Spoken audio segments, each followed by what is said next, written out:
En esta segunda unidad de técnicas de organización de datos vamos a ver cuáles son los criterios para poder definir la forma en la que vamos a representar datos que vienen de una encuesta, de unas mediciones, ya en forma un poco más útil de procesar para poder hacer ya lo que se conoce como estadística inferencial. Bueno, lo que vamos a ver aquí al principio es esto de los datos en bruto, esto que nos representa nuestra información sin procesar.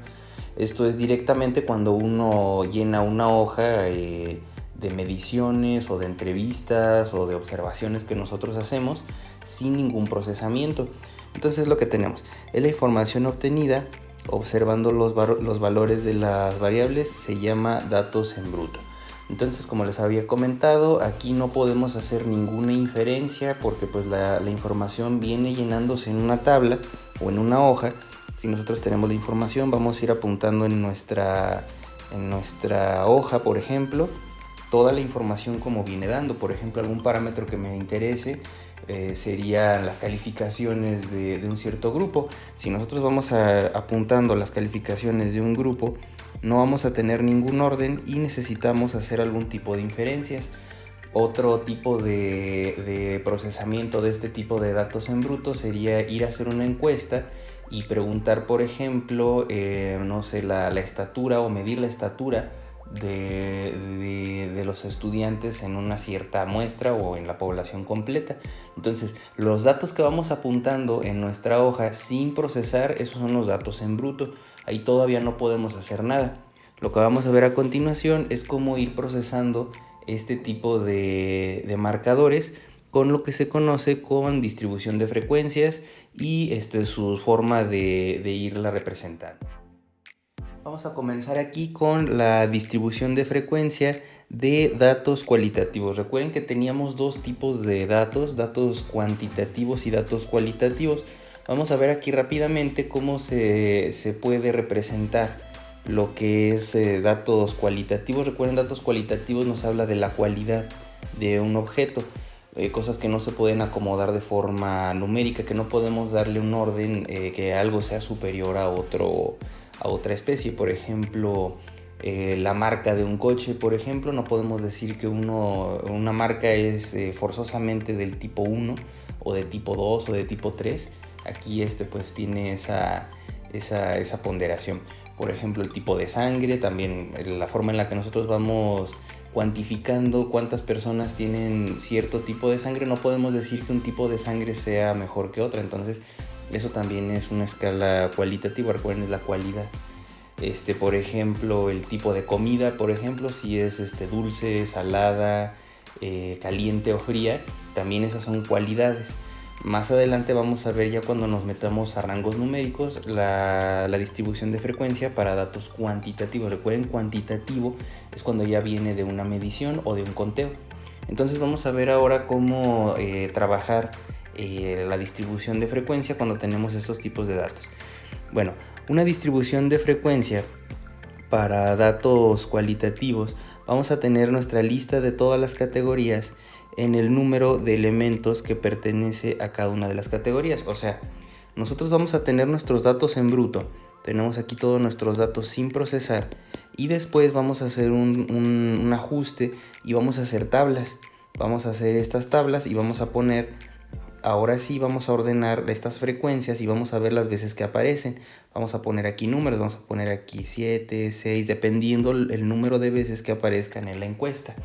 Eso también es muy útil, por ejemplo, cuando se hace un sondeo en cuanto a las preferencias políticas de un partido, por ejemplo. Los partidos políticos no se pueden acomodar de una forma ascendente o descendente. Habíamos platicado en unidades anteriores que pues hay mucha controversia en cuanto a cómo se acomoda uno de una forma u otra, pero lo que sí se puede hacer es hacer un sondeo por la preferencia que se tiene. El género también, por ejemplo, no podemos acomodarlo en un esquema ascendente o descendente, pero sí podemos hacer un conteo de cuántos hombres hay en un salón y cuántas mujeres hay en un salón. También tenemos nuestros datos en bruto, hacemos nuestra encuesta y de ahí vamos a pasar a acomodar estos elementos dependiendo el número de veces que aparezcan por categoría.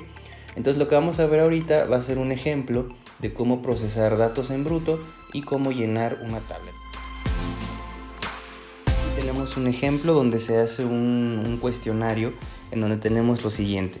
Una muestra de estudiantes fueron entrevistadas, fueron preguntadas acerca de la ciudad en donde nacieron. Entonces tenemos aquí los datos en bruto como sigue. Entonces tenemos esta proporción, tenemos en este caso 20 personas que fueron tomadas como muestra. Recuerden, esta muestra tiene que tener como características el tamaño de la población. Si la población fuera de 40 personas y nosotros tomamos la mitad, muchas veces eso se toma como una muestra demasiado grande. Generalmente no se trabaja con la mitad de la población. Más adelante vamos a ver parámetros para poder distinguir y cuantificar cuánto es una muestra óptima. Por otro lado, si por ejemplo solamente tomamos una muestra de 20 personas en una población de 2000, también eso es una muestra muy pequeña. Entonces todo esto tiene que ver con las características de nuestra población completa. Bueno, en eso lo vamos a ver más adelante. Ahorita tenemos una muestra de 20 personas, tenemos varias ciudades y ya tenemos lo siguiente.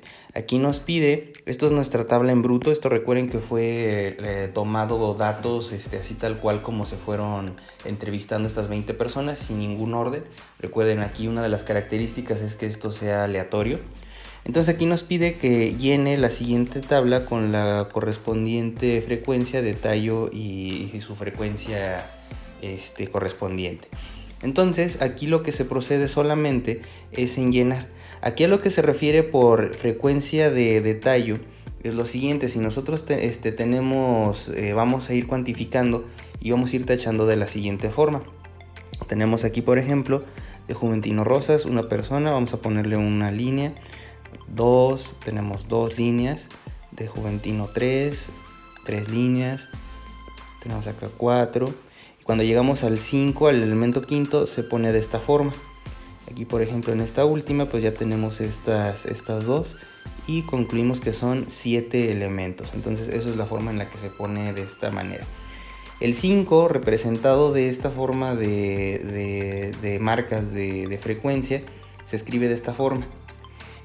Los chinos, por ejemplo, por otro lado, lo representan de otra forma. Este vendría siendo el 1, este sería el 1, el 2 sería de esta forma, el 3 va siendo así, el 4 se cierra el cuadrado, si se fijan, este es el 4 para la forma en la que lo escribirían los chinos, y el 5 sería el cuadrado y esta línea de esta forma. Entonces distintos países tienen distintas nomenclaturas. Nosotros estamos acostumbrados a este tipo de frecuencias de marcas. Recuerden, 5 frecuencias se escribe de esta forma, una se escribe de esta forma para los chinos, 2 se escribe de esta manera, etc. Entonces vamos a utilizar esta convención de marcas de frecuencia. Ya tenemos esa primera notación.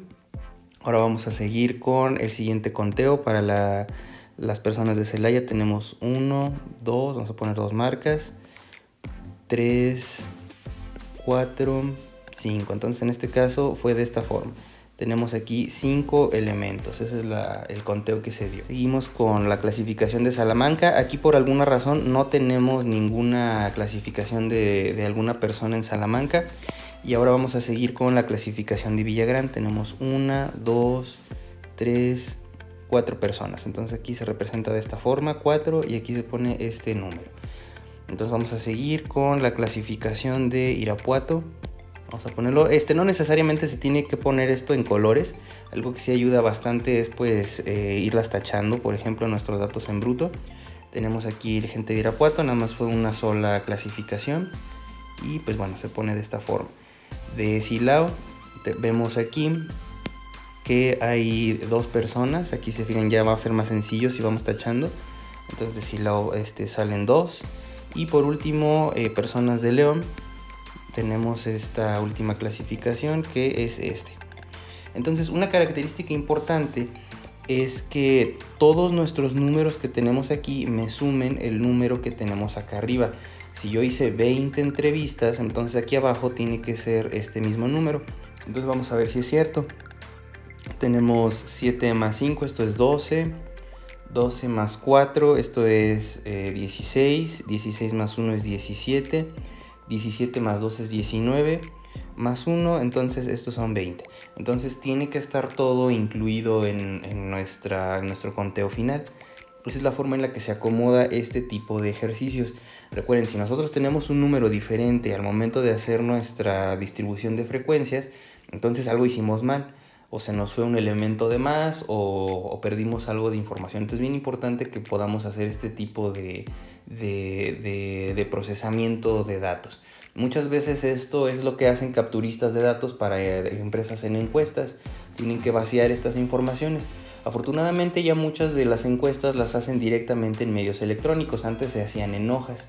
Entonces mandaban personas a entrevistar al respecto de ciertos indicadores, y después lo que hacían las mismas personas que entrevistaban era vaciar los datos o dárselas a otra persona que se encargaban como capturistas. Entonces pues ahí sí habían muchos errores por el factor humano. Ahora muchas de las encuestas se manejan ya de forma electrónica. Ya una persona que va a entrevistar ya tiene a la mano un teléfono, o tiene a la mano, por ejemplo, una tablet o un tipo de computadora portátil, y se van llenando ya de forma más eficiente este tipo de encuestas. La última encuesta que se hizo de INEGI al respecto de marcadores que hay en la casa, de personas que viven, ingresos, edades, estados de salud, etcétera. Ya las personas que hacían estas encuestas la hacían de forma electrónica, llegaban con una aplicación en el celular y ya podían hacer todo el vaciado de información. Entonces así evitamos este tipo de errores, en donde pudiéramos tener que la información que estamos vaciando en nuestra tabla no sea la misma que la que tenemos acá. Entonces aquí ya es mucho más fácil de representar. Si se fijan, si nosotros representamos nuestros datos en bruto, pues de aquí no se puede obtener información, digamos, de una forma más directa. Por ejemplo, imagínense que ustedes quisieran programar rutas de camiones para las personas que vienen de distintas ciudades. Entonces, si nosotros solamente trabajamos con la información en bruto, no vamos a tener un número exacto para determinar cómo vamos a ir definiendo nuestras rutas de camión. Pero por ejemplo, ya cuando tenemos nuestra distribución de frecuencias, aquí sí ya podemos definir directamente cómo planear nuestras estrategias, por ejemplo, de venta o rutas de camión. En este caso, si no fuera nuestro producto, vender este tipo de servicio. Ya tendríamos una idea de qué tamaño de transporte vamos a necesitar en función a la encuesta que nosotros hicimos. Se puede después hacer una proyección, es decir, a ver, bueno, más o menos tanto por ciento fue de cierta ciudad, por ejemplo de Juventino, de Celaya, de Irapuato, de Villagrán, etc.